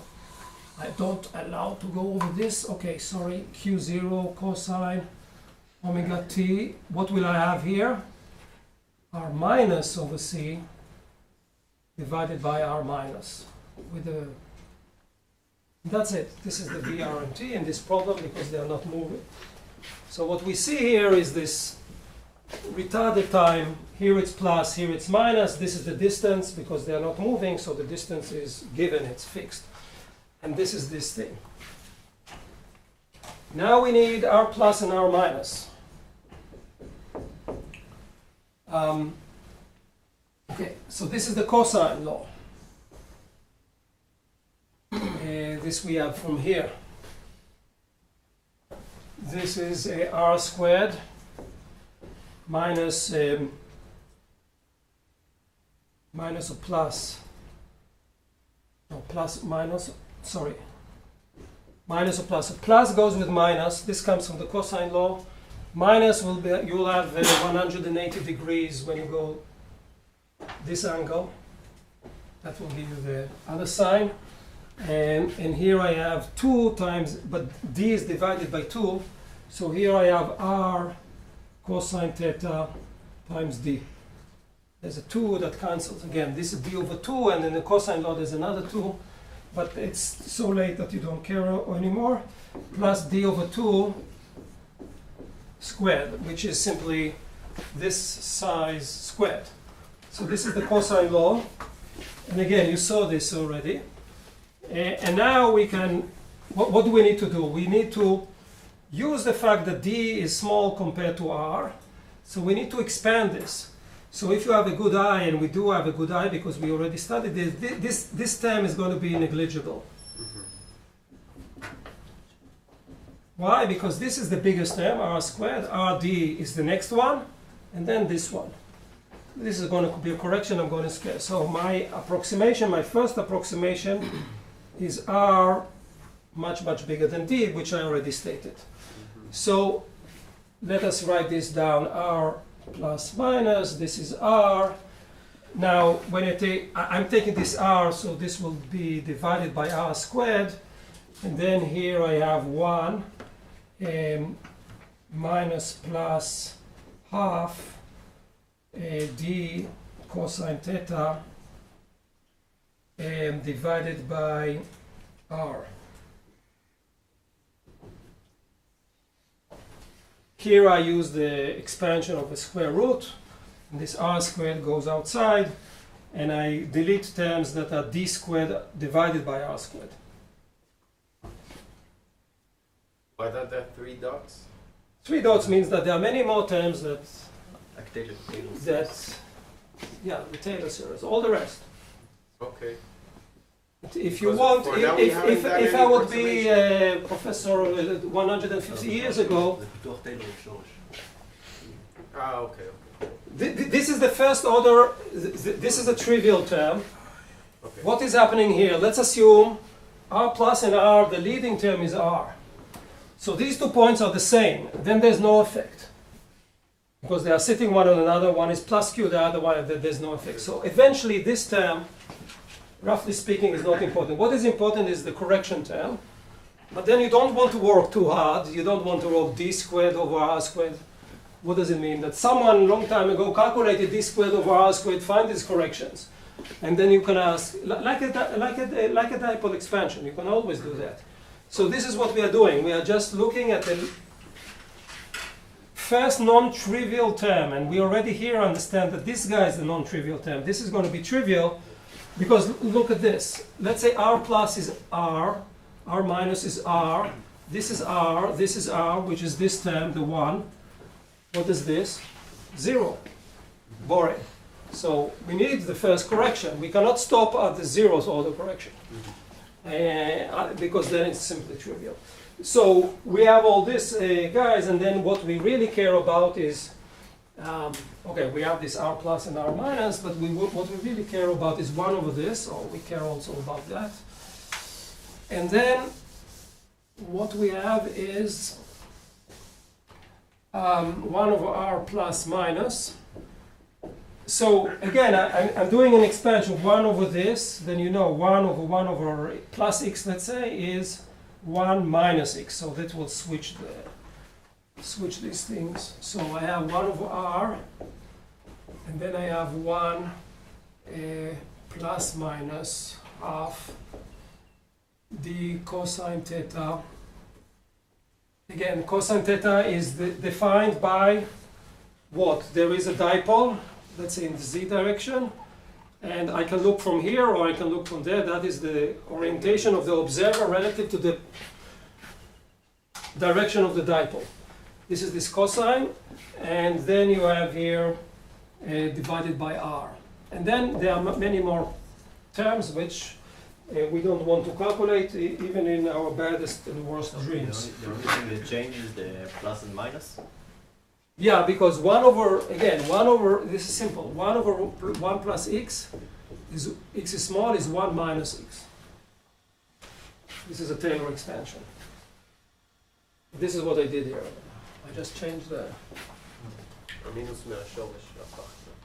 Yeah, and this was changed here. I mean, okay, from the cosine, never mind. This is this thing, let us try to march to our victory. But the brackets is not the power of -1? What? The brackets. Which brackets? No, because it's 1 over r plus. So it's 1 over this, and then this guy I'm bringing upstairs. Why am I doing this? Because the small parameter at this stage is downstairs here. I want it to be upstairs, to leading order. I cannot expand once in, so here I made an expansion in D for R plus, but I care about this, so I need to also expand this to be consistent to leading order in D over R, if you want to be more precise. So if I summarize all these things, I just plug this in here. So again, if I take the leading order, this will cancel out. So I'm not going to write it. I'm going to calculate everything with this equation. All these, I just plug it in here, and I do the expansion, and then I get this thing, the potential. The potential is P0. How do I get P0? I have here Q0 multiplied by this D here. Again, these terms will cancel out with the minus here. So eventually I get cosine theta. This is this cosine theta. 4 pi epsilon 0. 1 over r. This is this 1 over r. Now it looks very bad, because what do we want? We want the electric field to go like 1 over r. If the potential goes like 1 over r, we are not in the right way. But wait. Soon you'll see the beauty, if you understand what I'm talking about. Sine omega t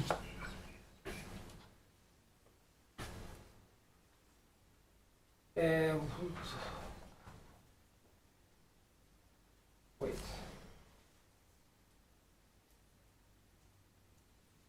One second. Oh, sorry, I'm skipping, I'm too fast. Okay, so now, what is the problem? I have R plus and R minus in here. I need to insert this,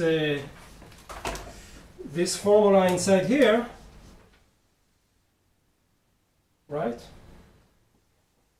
To expand the cosine and the minus terms. Because what I did up to now, I just expanded these two guys, but now I have to do the same for the cosine, which is a pain. But we have to do it no matter what, because it's important. Cosine. This is the simplest method. This is the simplest method. This is why Griffiths is a genius.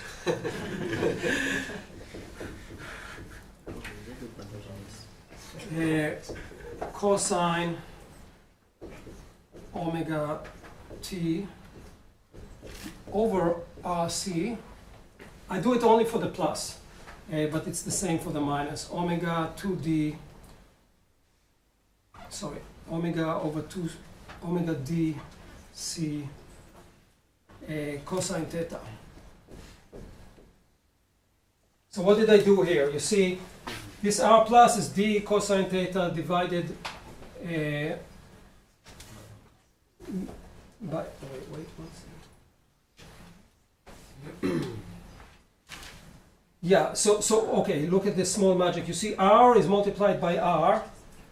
So this term eventually is independent of R. So when I put this in here and I expand, I'll get this cosine theta. And where does this W come from? This W comes from here. And where does this C come from? This comes from here. So you see again, d cosine theta from here. And this gives you this second term. And what is this term, or t minus RC? It's exactly this term where I replace R plus with R. That's the leading approximation. And then there is this small correction. So this guy is small. No, well, it's not small. The question is this small or not? Is a bit tricky because you see here enters a new length scale, omega over c, which is, what is this omega over c? K. So now it's a bit more complicated. This is physics, this is real physics, not only math. There are three length scales in the problem. At the beginning I told you about distance r and d, but there's a third one, the wavelength. And this makes it even more complicated because we need to compare three, but it's not really complicated, but it's not two length scales, it's three. Okay, which makes sense. This is okay. Okay, so we have to do this now. Okay, so let us do this. So here we have cosine alpha plus beta. And cosine alpha plus beta is cosine alpha times cosine beta minus sine alpha minus sine beta. Okay, so let us do this. This is cosine omega t minus RC. Cosine, something, a cosine of a cosine.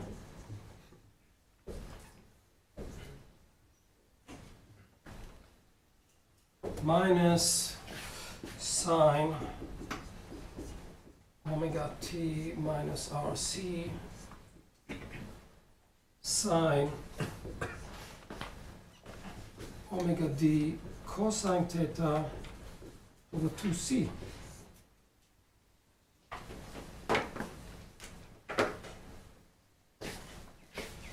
Now we need to plug all this together with this one into this and expand. Okay, because the time is late, let us just write it down.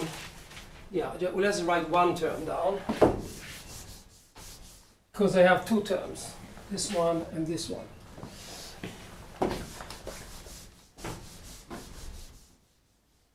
Yeah, there is a similar expression, let's say for R minus. What will be the difference? The d will be minus d.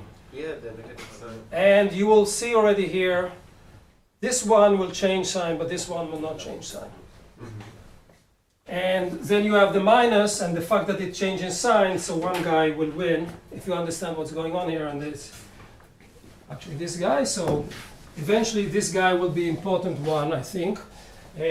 So let us write it down, or maybe I should simply skip. Okay, so now I think I'll skip some steps of algebra. But now what we want to do is we want to introduce our second approximation. And that is, we have here, okay, we have d, which is much, much less than lambda. And lambda is 2 pi over k. And you know, k, omega k is equal c. So we have here some wavelength, which eventually will be the wave that is going out. And it has this lambda. And this lambda is much, much bigger than d. So I have a dipole, and the wavelength is much bigger. So how do we determine the wavelength? It's very simple. The experimentalist determines the frequency, omega. He has some frequency. He can do many things, or she can do many things, and we choose to deal with the case where, given the speed of light, which is a constant, lambda is much, much bigger than d. And then you see here, this is essentially lambda, and then we can approximate all this sign with a linear thing. So I'm going to use sine alpha. It's going to be alpha. And this is a small parameter now. And cosine alpha, this is also alpha, is 1 minus alpha squared over 2, and this is going to be neglected because this will be d squared. And we don't like d squared because we already neglected d squared. We cannot now introduce d squared. We need to do it linear in d because this is the order of the approximation. Is this more or less clear? Yes or no? So you neglect it. You say that sine alpha is equal alpha because if lambda is much bigger than d, then k is much smaller than d. Then you use k, which what is c divided by w? I have here, what do I have here? D over lambda times cosine theta. And I'm saying this is small, and I'm expanding. So, if I work through these calculations, it's now two steps of algebra. I'm not going to solve them. I reach the following equation. For v, again, there is a plus term, there is a minus term. Again, I expand this r plus, I expand this r minus, I expand this cosine. At first I just say r is much bigger than d, and then I say lambda is much bigger than d. I'm using two small parameters. And eventually, after some work, I get the following. I get that v, r, and t is equal to p0 cosine theta. Again, the cosine theta is not surprising. It comes from here. And everywhere where I have d, here I have d cosine theta, it always has to be together. 4 pi epsilon 0. 1 over r, which is again expected because this is the leading term. And then I have two terms, w over c sine omega t minus r over c, and then 1 over r cosine omega t minus r over c. So what do I see here? This is the retarded time to leading order because I had the r plus and r minus, and I just replaced them by r. And I put everything in the front, the d in the front, the d comes into this guy. Here I have two terms, but one of them is, in this approximation, is very small. Which is another approximation number 3. We're going to assume that r is much bigger than lambda. Which makes sense. Let's say we have an antenna whose size is, let's say, 1 meter, doesn't matter. Well, maybe it does, but it creates some wavelength that is much bigger, but we are looking even further away. So this means that r is much bigger than lambda, that there are many oscillations before I reach point R. So this is the biggest parameter. So altogether,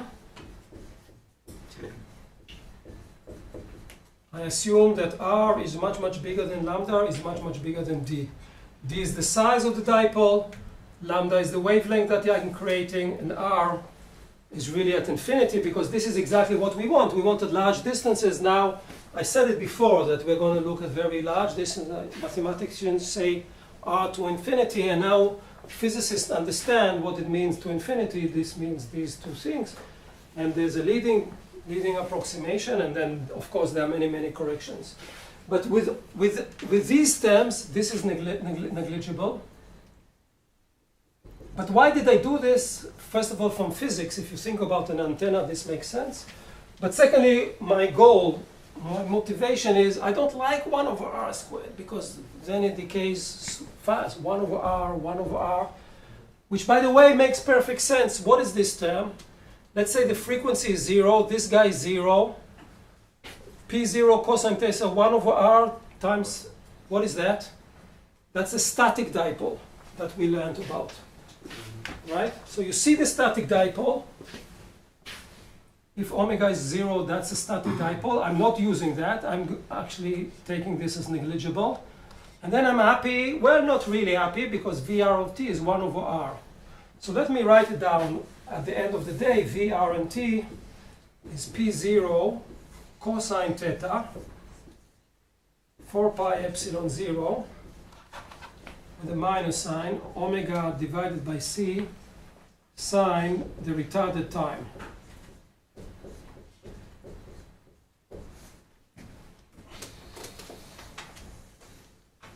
I missed the important thing, 1 over r. Now, if I don't look at this sign for a second, this is very depressing, because 1 over r, it's very confusing because the total charge is 0, but it's 1 over r. But of course, when w is equal to 0, omega is equal to 0, there's no effect, right? So it's a dynamic effect. But 1 over r is not good for us, because if it's only 1 over r, what will be the electric field? 1 over r squared. So why is this beautiful, one of the most beautiful equations in physics? When I'll take the derivatives with respect to r of v, in order for what? To calculate both, to calculate the electric field. Of course, there's also a. What is the important derivative with respect to r? Of the sign. Of the sign. Because this 1 over r will remain, and you take the derivative, and it will bring out a w. But it will not bring out an r. And then the electric field will decay like 1 over r. Because of this guy. So this is the important, this is the trick. I'm showing you just the trick where to... So you still have the original term that we have of 1 over r squared, but we will have another term. No, right? the answer is yes and no. Because we already threw out many terms which are 1 over r squared in our approximations. Just another one. It will be one of the corrections, yes. Okay. If you want. We always calculate things to leading order. We are not allowed to, we have to be consistent all along the calculation. But the important thing is that this is 1 over r, which is what we want, and that the r appears here. And of course, if the speed of light would be infinity, this will not happen, because of course 1 over c, this will be all gone. When we will take the derivatives, it will be a 1 over r, and the same will happen for b, and then beautiful things happen. Now notice that this potential is still oscillating in time. So as a function of time, it is an oscillation. If you average over time, it's nothing, right? This is a subtle point. So what eventually happens is that E and B are not constants there. They don't decay like 1 over r, or that's not true. I mean, they decay like 1 over r, but multiplied by periodic functions of time. Only, so on average, the E and the B far away will be 0 on average over time. Oh, okay. But what remains is the pointing vector, because that's E cross B. So the time dependence will be squared. So it's very, very subtle. So it's not like that I'm able to, if I average, if someone is transmitting with some antenna and I'm here, there is an E and B, it's fluctuating in time, its average of E and B is 0, but the pointing vector, which is E cross B, which will give you eventually the square of this, is finite. Over time, it will give you a factor of half. Yeah. We will stop here because otherwise someone will be very mad that we talked too long. And we will continue this next time, but this will be kind of the starting point, more or less. I'll remind you a little bit, but please read in Griffiths, because maybe my main point is pedagogical, is beyond trying to explain this, is that there is some algebra. If you want to really understand it, you need to go over this algebra and read and understand what's going on, all the small tricks in the way. Okay, so see you next week. Next week is the last week, because I already gave you, I'm not going to be in Israel after that, but I already gave you one extra lesson, and it was only for 2 hours, and I also spent a lot of your time, so I think we are more or less even. We asked you to hand in a formula sheet for the exam. Did you notice this? Yeah, we got it on mail yesterday. So I think it's very easy. You can use previous years, so it's not complicated. If you want to modify it, go ahead. But you need to give it to us soon. One sheet for all of us? It's the same sheet. What Same will happen? sheet. Yes, the same sheet. I will add it to the exam. So the exam will be in English, Hebrew, and then your formula sheet, which will be in math. I don't remember if it's translated. I think it's not. But so yeah, and then there's 4 questions in Hebrew, and the same questions, by the way. And you need to answer 3 questions out of 4. And yeah, already now we wish you good luck. So see you next week. תודה רבה.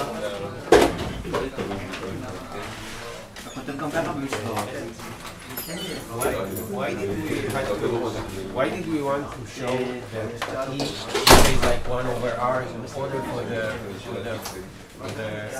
radiation to not decay at infinity? Because this is what I try